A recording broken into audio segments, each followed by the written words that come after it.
বৃষ্টির পানিতে অনেক উপকার রয়েছে যেটা আমরা অনেকে জানি না, চলেন আজকে জেনে নেই। এক নাম্বার, যখন কোনো ব্যক্তি এটাকে আবার পরিষ্কার পরিচ্ছন্ন করে ভালো করে ছেঁকে তারপরে খেতে হবে। যদি কেউ বৃষ্টির পানি খেতে পারে তার হজম শক্তি বৃদ্ধি পাবে। 2 নাম্বার হচ্ছে জটিল ও কঠিন রোগ যেটা আমাদের সমাজের ভিতরে ম্যাক্সিমাম মানুষের আছে, সেটা হচ্ছে চর্মরোগ। বিভিন্ন ধরনের চুলকানি হয়, অ্যালার্জি হয়, দাউদ হয়, এই ধরনের সমস্যা অনেকের আছে।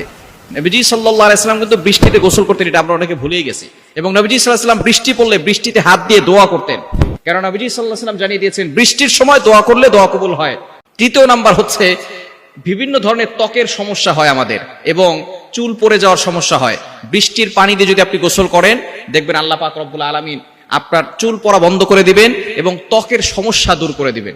4 নাম্বার হচ্ছে ক্যান্সারের যে কোষগুলো আছে এগুলো বৃষ্টির পানি নষ্ট করে দেয়। বৃষ্টির পানি যারা খায় তাদের ক্যান্সারের যে বড় রোগ তার কোষগুলো বৃষ্টির পানি নষ্ট করে দেয়।